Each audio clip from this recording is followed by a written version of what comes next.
Hello, ധന്യസ് kitchen ജേണിയിലേക്ക് എല്ലാ കൂട്ടുകാർക്കും സ്വാഗതം. വളരെ ടേസ്റ്റി ആയിട്ട് ഇന്ന് നമുക്ക് ഒരു മീൻ മസാല ഉണ്ടാക്കിയെടുക്കണം കേട്ടോ. അപ്പോൾ ഇത് ചോറിൻ്റെ കൂടെയും വെള്ളയപ്പത്തിൻ്റെ കൂടെയൊക്കെ കഴിക്കാൻ വളരെ ടേസ്റ്റി ആയിട്ടുള്ളൊരു ഐറ്റമാണ്. ഒരു തവണ ഉണ്ടാക്കി നോക്കിയാൽ തന്നെ നമുക്കിത് എന്നും ഉണ്ടാക്കാൻ തോന്നും. അത്രയും ടേസ്റ്റാണ്. വളരെ ഈസി ആയിട്ട് നമുക്ക് ഉണ്ടാക്കിയെടുക്കുകയും ചെയ്യാം. അപ്പോൾ അതെങ്ങനെയാണ് ഉണ്ടാക്കുന്നതെന്ന് നോക്കാമല്ലോ. ഇതിനായിട്ട് ഞാനിവിടെ ഒരു 4 അയല മീനാണ് എടുത്തിട്ടുള്ളത് കേട്ടോ. ഇതുപോലെ കുറച്ച് വലിയ മീനിലെല്ലാം ചെയ്തെടുക്കാം. കഴുകി വൃത്തിയാക്കി വരിഞ്ഞെടുത്തതാണ്. ഇതിലേക്ക് 1/2 സ്പൂണോളം മഞ്ഞൾപ്പൊടി ചേർത്ത് കൊടുക്കുന്നുണ്ട്.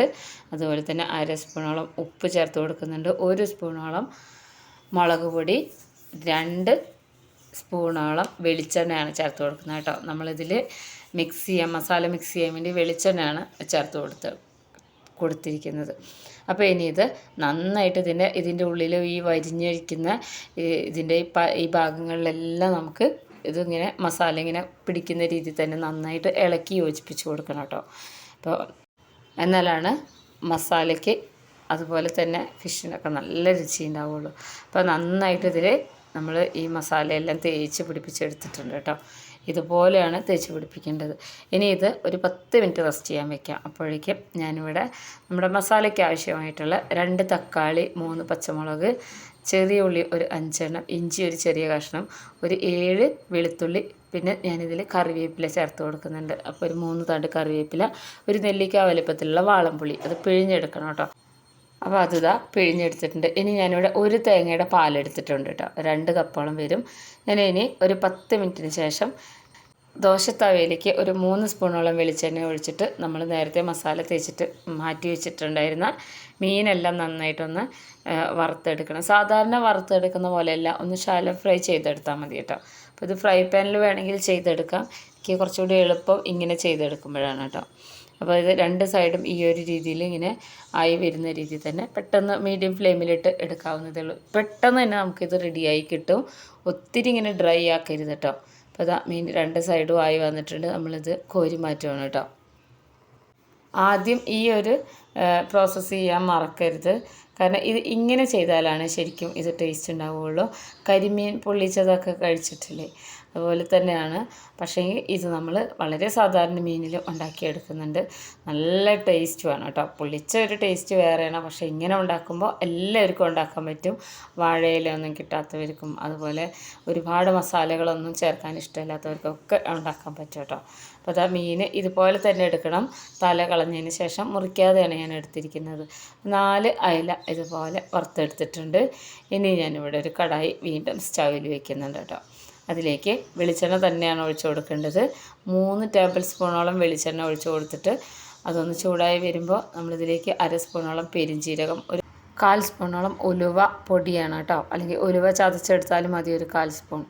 അത് നന്നായിട്ട് ഇതെല്ലാം കൂടെ ഒന്ന് മൂത്ത് വരുമ്പോൾ തന്നെ നമ്മൾക്ക് ഇതെല്ലാം കൂടെ ഇങ്ങനെ ഇട്ട് കൊടുക്കാം. ഒരുമിച്ചാണ് കേട്ടോ ഇട്ട് കൊടുക്കുന്നത്. നമ്മളിത് വേറെ ഒന്നും വേവിച്ച് കൊടുക്കുന്നൊന്നുമില്ല. നമ്മൾ ഇതുപോലെ ചതച്ച് വെച്ചിട്ടുള്ള ഇൻഗ്രീഡിയൻസ് എല്ലാം തന്നെ ഇതിലേക്ക് ഇട്ട് കൊടുത്തു. ഇനി നമ്മൾ ഫിഷ് ഫ്രൈ ചെയ്തെടുത്തില്ലേ, അതിൽ വെളിച്ചെണ്ണയൊന്നും അധികം ഉണ്ടാവില്ല. പക്ഷേ അതിൽ ആ മസാലയുണ്ടല്ലോ ഇങ്ങനെ വെളിച്ചെണ്ണയിൽ കിടന്ന് മൂത്ത മണമുള്ള ആ മസാലയൊക്കെ ഇതിലേക്ക് ഇങ്ങനെ നന്നായിട്ട് ഇങ്ങനെ വടിച്ചെടുക്കണം കേട്ടോ. എന്നാലാണ് നമ്മൾ ഇപ്പോൾ ഉണ്ടാക്കിയെടുക്കുന്ന ഈ മസാലയ്ക്ക് ടേസ്റ്റ് ഉണ്ടാവുള്ളൂ. ഇനി ഇതിനെ നന്നായിട്ട് ഈ തക്കാളിയൊക്കെ ഒന്ന് ഉടഞ്ഞ് വരുന്ന രീതിയിൽ തന്നെ ശരിക്കും ഒന്ന് വഴറ്റിയെടുക്കണം. അപ്പോൾ ഈ വഴറ്റിയെടുക്കുമ്പോഴാണ് ഇതിൻ്റെ ശരിയായിട്ടുള്ളൊരു ടേസ്റ്റ് കിട്ടുക കേട്ടോ. ഇത് നമുക്ക് എന്നും ഒന്നും ഉണ്ടാക്കാൻ പറ്റില്ല. പക്ഷെ നമുക്ക് വിശേഷ അവസരങ്ങളിലോ ഗസ്റ്റൊക്കെ പെട്ടെന്ന് വരുമ്പോഴൊക്കെ ഉണ്ടാക്കിയെടുക്കാൻ പറ്റുന്നതാണ് കേട്ടോ. അപ്പോൾ ഇതാ നന്നായിട്ട് ആയി വന്നിട്ടുണ്ട്. ഇളക്കി യോജിപ്പിച്ച് ശരിക്കും ഈ തക്കാളിയൊക്കെ ഇങ്ങനെ ഉടഞ്ഞ് നല്ല മൂത്ത മണം വരുന്നുണ്ട്. ആ സമയത്ത് ഇതിലേക്ക് 1 സ്പൂണോളം മുളക് പൊടി ചേർത്ത് കൊടുക്കുന്നുണ്ട്. 1/2 സ്പൂണോളം മഞ്ഞൾപ്പൊടി ഇതിൽ ചേർത്ത് കൊടുക്കുന്നുണ്ട്. ഇതിൽ ഞാൻ മല്ലിപ്പൊടി ഒട്ടും തന്നെ ചേർത്ത് കൊടുക്കുന്നില്ല കേട്ടോ. അപ്പോൾ നന്നായിട്ട് ഇതുപോലെ ഒന്ന് മൂപ്പിച്ചെടുക്കാം. ഈ പൊടി മസാലകളൊക്കെ നന്നായിട്ട് ഇതുപോലെ കളറ് മാറാതെ മൂപ്പിച്ചെടുക്കണം. അപ്പോൾ അതാ നന്നായിട്ട് ഒന്ന് ഇളക്കി കൊടുത്തു. ഇനി നമ്മൾ ഇതിലേക്ക് ചേർത്ത് കൊടുക്കുന്നതെന്ന് വെച്ച് കഴിഞ്ഞാൽ പുളി പിഴിഞ്ഞതാണ് കേട്ടോ. ഒരു നെല്ലിക്ക വലുപ്പത്തിലുള്ള പുളി പിഴിഞ്ഞതാണ്, കൂടുതലാവരുത്. അത് ഏതാണ്ട് ഒരു 3/4 ഗ്ലാസ്സോളം വെള്ളത്തിൽ കേട്ടോ, 3/4 കപ്പ് അല്ലെങ്കിൽ ഗ്ലാസ്, നമ്മുടെ കൈ കണക്കാണ് കേട്ടോ അതെല്ലാം. അപ്പോൾ ഇനി ഇത് പുളിവെള്ളം ഒഴിച്ചതിന് ശേഷം നന്നായിട്ട് ഇതിനെ ഇളക്കി യോജിപ്പിച്ച് ഇതൊന്നിങ്ങനെ ഒന്ന് സെറ്റാവുന്നത് വരെ ഇളക്കി കൊടുക്കണം. അപ്പോൾ നന്നായിട്ട് തിളച്ചിട്ടുണ്ട്. ഇതിലേക്ക് 1 സ്പൂണോളം ഉപ്പിട്ട് കൊടുത്തു. ഇനി നമ്മളിതിലേക്ക് ഒഴിച്ചു കൊടുക്കുന്നത് തേങ്ങാപ്പാലാണ് കേട്ടോ. അപ്പോൾ ഇത് തിളച്ചുകൊണ്ടിരിക്കുമ്പോൾ മീഡിയം ഫ്ലെയിമിൽ നിന്ന് ലോ ഫ്ലെയിമിലാക്കിയിട്ട് വേണം നമ്മൾ തേങ്ങാപ്പാൽ ഒഴിച്ചു കൊടുക്കാൻ. തേങ്ങാപ്പാൽ ഒഴിച്ചു കൊടുത്ത ഉടനെ തന്നെ ഇതുപോലെ ഇളക്കിക്കൊണ്ടിരിക്കണം.